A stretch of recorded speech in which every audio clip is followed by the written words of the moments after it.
कभी कभी कई ज्ञानी लोग भी ऐसी गलतियां कर देते हैं जो उनके पतन का कारण बनती है।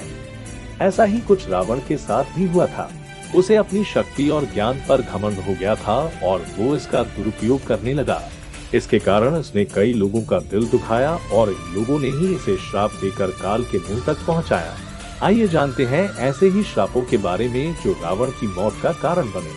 अभी तक आपने मेरे चैनल को सब्सक्राइब नहीं किया है तो कर दीजिए और साथ ही बेल आइकॉन को भी दबा दीजिए ताकि आपको मेरे नए वीडियो की नोटिफिकेशन सबसे पहले मिल जाए। रघुवंश के ही राजा अनरण थे और जब रावण विश्व विजय करने निकला तो राजा अनरण और रावण का युद्ध हुआ जिसमें राजा अनरण की मृत्यु हो गई। मरने समय उन्होंने रावण को श्राप दिया कि मेरे ही वंश में जन्मा व्यक्ति तेरी मौत का कारण बनेगा। वाल्मीकि रामायण के अनुसार रावण ब्रह्मा जी की मान से संतान पुलस्त्य मुनि का पौत्र था, अर्थात उनके पुत्र विश्रवा का पुत्र था। विश्रवा की वरवर्णिनी और कैकसी नामक दो पत्नियां थी।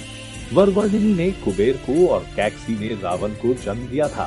कैकसी के पिता राक्षस कुल के थे और इसी कारण रावण में भी कई राक्षसों वाले अवगुण थे। रावण के अवाला कैकसी ने कुंभकर्ण, विभीषण, अहिरावण, खर और दूषण का जन्म दिया। रावण ने ही शिव तांडव की रचना की थी। वो तंत्र, ज्योतिष और अस्त्र शस्त्र का ज्ञाता था।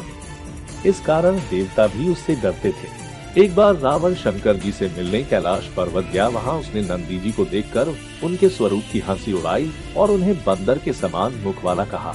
इससे नाराज होकर नंदी ने रावण को श्राप दिया कि बंदर ही तेरा सर्वनाश का कारण बनेंगे। रावण ने अपनी पत्नी की बड़ी बहन माया के साथ भी छल किया था। माया के पति वैजयंतपुर के शंभर राजा थे। एक दिन रावण शंभर के यहाँ गया। वहाँ रावण ने माया को अपनी काम वासना को शांत करने के लिए अपनी बातों में फंसा लिया, लेकिन जब इसका शंभर को लगा तो उसने रावण को बंदी बना लिया। उसी समय शंभर पर राजा दशरथ ने आक्रमण कर दिया। इसमें शंभर मारा गया। पति की मृत्यु के बाद जब माया सती होने लगी तो रावण ने उसे अपने साथ चलने को कहा।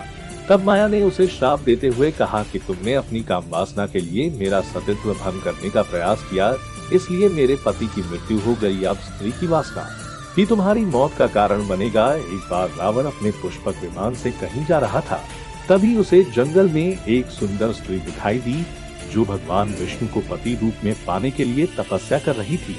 रावण ने उसे अपने साथ चलने के लिए जबरदस्ती की तो इसने अपनी देह त्याग दी और रावण को श्राप दिया कि स्त्री ही तेरी मौत का कारण बनेगी। रावण ने जब स्वर्ग लोक पर आक्रमण किया तो उसे वहाँ अप्सरा रंभा मिली। रावण उसे अपने साथ लाना चाहता था, लेकिन उसने मना करते हुए कहा कि मैं आपके बड़े भाई कुबेर के बेटे नल कुबेर से होने वाली है, मैं आपकी पुत्रवधू के समान हूँ। लेकिन रावण ने उसकी नहीं सुनी और उससे साथ दुराचार किया। यह बात जब नल कुबेर को पता चली तो उसने रावण को श्राप दिया कि आज के बाद अगर रावण किसी भी औरत को उसकी इच्छा के विरुद्ध छुएगा तो रावण का मस्तक 100 टुकड़ों में बंट जाएंगे। रावण की बहन शूर्पणखा का विवाह विद्युतीजिह्व हुआ जो राजा कालकेय का सेनापति था। रावण जब विश्व विजय पर निकला तो उसका कालकेय से उसका युद्ध हुआ। उसमें रावण ने विद्युतीजिह्व का वध कर दिया। तभी शूर्पणखा ने रावण को श्राप दिया था कि मैं ही तेरे सर्वनाश का कारण बनूंगी। आपको मेरा वीडियो कैसा लगा लाइक और सब्सक्राइब करें और कमेंट में महादेव टाइप करें।